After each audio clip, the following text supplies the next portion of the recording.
talking to Shaheem and Tanner, to your defensive backs, about covering UVA's receiver. They have a 6'7" receiver and a 6'7" tight end. How do you kind of simulate that kind of size and length in practice? I mean, do you go ask Coach Keats, can you borrow forward and let them run some routes at practice? How do you kind of make that up at practice?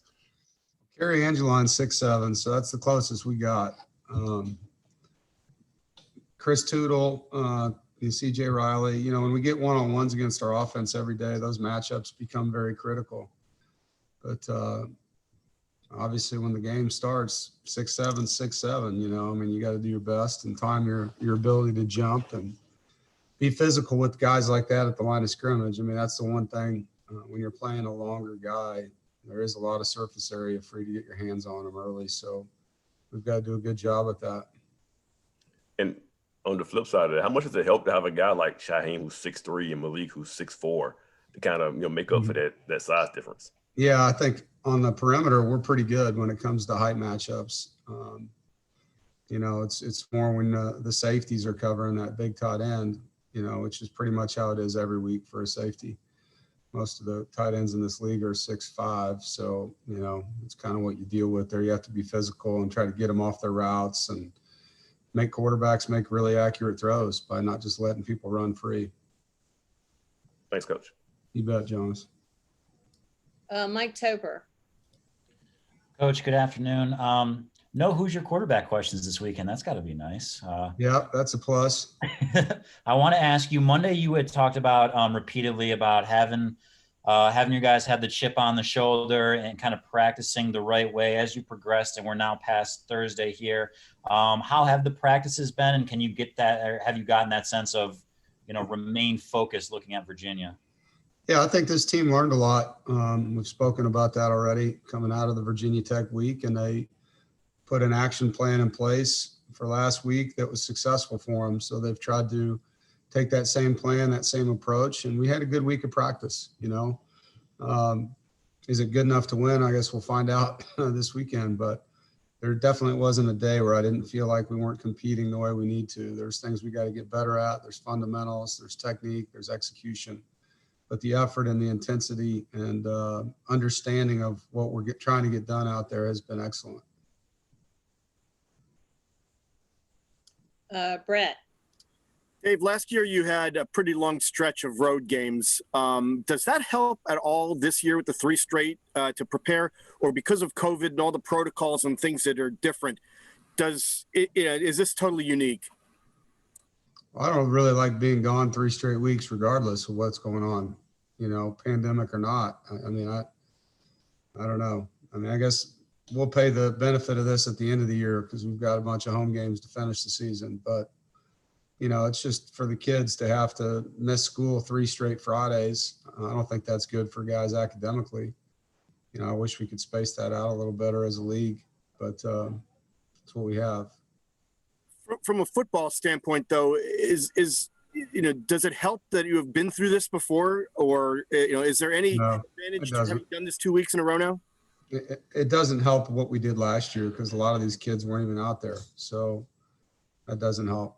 I'm talking having 2 weeks prior to this, you know, because of all the protocols and how, you know, maybe you're used to them a little bit more now. Yeah, I think you guys are making more out of that stuff than there really is. I mean, I think the flight is different because you know, we're not getting on an airplane until we know the results of our tests. So that's different. But the bus trip's really not that different. You know, I mean, there's really, other than the guys have more leg room because we were taking more buses, which they actually probably like that better than having, you know, 45 guys jammed into a bus. So, you know, I don't look at this as a very difficult task when it comes to busing somewhere. Thanks, Dave. Schnicker. Dave, Pitt seems like Pitt did a pretty good job of stopping the run against you guys. And obviously there were a lot of situations in the fourth quarter where you had to throw it. And I know you guys want to run the ball and want to be able to have that balanced offense, but how good is it to know that when that run isn't there for you guys, that you've got a passing game that's capable of moving the ball pretty much strictly through the air? Yeah, I mean, I said this before. You're not going to beat Pitt running the football. There's a reason they're ranked number 1 in the nation in rushing defense going into our game. They've got their whole team up there, you know, so you have to throw to win. You run the ball to be physical against them. You run the ball to get, you know, short yardage first downs. You run the ball to be balanced, but to score points and beat Pitt, you have to throw the football. And we were able to do that, obviously. And it does give us confidence knowing that we have that ability. I know our receivers have been waiting for that opportunity because, you know, in the first game, we were able to run the ball basically whenever we wanted.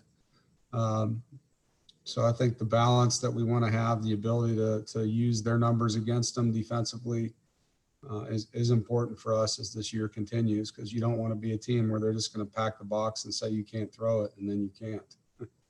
That's not going to be a successful team if that's who we are. Gibby. Yeah, Coach, we talked to Shaheem just a little bit ago, you know, big time recruit. I think people, when you're a big time recruit, they expect you to come in right away. But there's a process, isn't there, to get to this point and to get some playing time. Could you explain that a little bit? Yeah, I think for all these guys, recruiting has created almost like a false reality for them. You know, all the edits and the social media and the public fanfare and put you on a pedestal and make you feel like you're already ready for the NFL.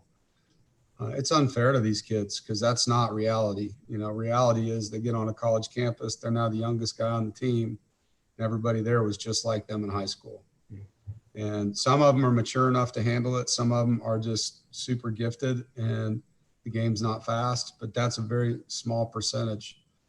Most of them come in and need time to develop and they need the game to slow down in their head a little bit. And that's okay. I mean, that's why most freshmen don't play. In Shai's case, he's on the field as a redshirt freshman and he's starting. And I would say that's way ahead of the curve for most people. If you're a 3-year starter in the ACC or the SEC, you're an elite football player, you know, so he's in a pretty good position right now. And it doesn't seem like waiting a year to be out there is really that long in the grand scheme of things when you think about it. And he said that he chose NC State over Clemson to win a big time local kid in a battle like that. That's obviously good for your program. It is, you know, I mean, we obviously make a big deal out of keeping these young men home for their families. I do think as they transition from high school to college, that first year is very challenging, and being close to your family and letting them be around you and being able to go to church with them. And there's value in that. And once they see that we can help them develop, not only as a football player, a lot of the players we've had have had NFL opportunities, but they see what the Wolfpack has for them academically and postgraduate, you know, all the things that are out there internship wise and job wise for our graduates. It's a big deal. And it's taken a while to get it that way. You know, when we first got here, there was a lot of players like Todd Gurley and that bunch that were going out of the state and playing in other places. So, you know, I think the efforts that our staff has made, the efforts that some of our competitors in state have made to keep players home, it's paying off for both schools. Thanks, Coach. Alec. Hey, Dave, we talked to Tanner Engel a little bit ago, and he had a pretty gutsy performance this weekend. I know he was dealing with some cramps, some other things, and came back and made some plays.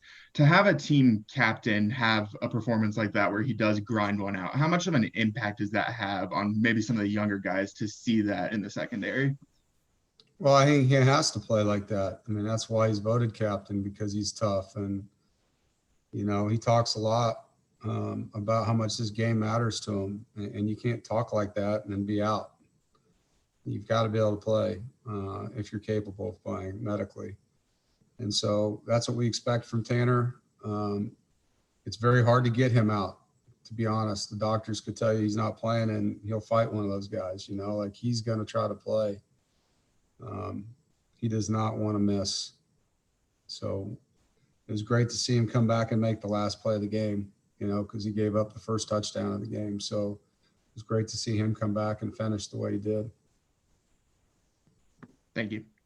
Brett, you have another one? Yeah, Dave, where do you stand personnel-wise in the secondary this week compared to last week? Because I know you guys were really thin last week. Yeah, we're the same. And it won't change until Tyler Baker-Williams is let out of his contact tracing, which should be this Sunday or Monday. So we'll have him back for the next game. How But, about Raheem? What? How about Raheem? He's Ashford. out. He's done. Yeah, he's out. Mike Topper, one more. Yeah, just one more, Coach. Looking specifically at Saturday, as you progress through the week, looking at their QB, Brennan Armstrong, obviously he's a dual threat and can run the ball a lot, but he does have his targets like Kemp that he likes. What has been the most challenging in trying to, I guess, game plan to keep him in the box and kind of prevent him from getting out and running there? Yeah, well, he's tough, first of all. One of the reporters out there kind of compared him to a linebacker if he was a defensive player, and I think that's accurate. I think he's a very competitive, physical, hard-running guy, and there's a lot of run game designed for him that way. He's not a guy that slides, and he's physical, and we respect that about him. So we got to do a good job containing him. We got to tackle him. We got to force him to beat us throwing the football too. We've got to make that run game be something that's not keeping him on the field, and our guys are going to have to make some plays in one-on-one coverage to do that, obviously. But it's like every quarterback you play. You want to try to get him in the 3rd and long and see if he's good enough. And I know he'll compete hard. You can see that on film. Anything else for Coach Doeren? All right, Coach, thank you. Thanks, everybody.